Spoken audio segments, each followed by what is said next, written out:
Hello and welcome to Trump's Castle channel. Today we will discuss how former GOP strategist Rick Wilson discusses how Donald Trump's recent $5 million courtroom loss and controversial CNN town hall appearance have exposed his true character as a scumbag, and could potentially impact his support in the general election. Stay tuned for more updates on this ongoing legal battle and other breaking news. Don't forget to subscribe to our channel and hit the notification bell to stay up to date on all our latest videos. During an appearance on MSNBC's The Saturday Show, former GOP strategist Rick Wilson said the double whammy of Donald Trump's $5 million sexual abuse and defamation courtroom loss this week and his demeanor on a CNN town hall devoted to him the next night exposed him as the scumbag he is. Speaking with host Jonathan Capehart, Wilson, a frequent and vociferous critic of the former president, lambasted Trump in no uncertain terms. The intention on the segment about the no good, very bad week that Donald Trump has had, and the conversation we are having, at least you are part of the conversation, is, when it comes to the primary fight, it's not bad at all, host Capehart prompted. I'm wondering, Rick, does it mean that it's bad for him when it comes to the general election? That is the big fear. I think this week, both in the demonstrations of what kind of, well, I don't even know what to call him, a man. What kind of a scumbag the guy really is, Wilson shot back. That was really laid bare both in the E. Jean Carroll verdict and in the CNN town hall, he continued.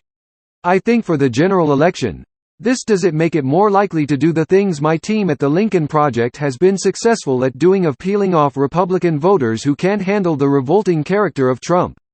Who can't handle being in the party that says he will pardon the January 6 terrorists. That being in a party where he has an audience clapping while he jokes about committing sexual assault. We believe for the general election, Trump's poisoning the well more and more every day, he added. And the primary race ending sooner, means we will have to get to work many months ahead of where everybody thought. The practical problems, not some mystical force attributed to Trump, are the main concern for election 2024. Reeling from off-the-mark polling results in the 2016 and 2020 presidential elections, the nation's pollsters are trying to get their arms around the influence Donald Trump has been having on poll respondents, which makes their jobs almost impossible. According to a report from Politico's Stephen Shepard, Donald Trump has created nothing but chaos by hyping outlier polls to boost his standing, which is creating a feedback loop that impacts other surveys of voter intent. Trump's power to skew the numbers can be illustrated by polling difficulties in 2016 and 2020, when the numbers didn't reflect the eventual results, and the 2022 midterms when he was not on the ballot and pollsters' predictions were closer to reality.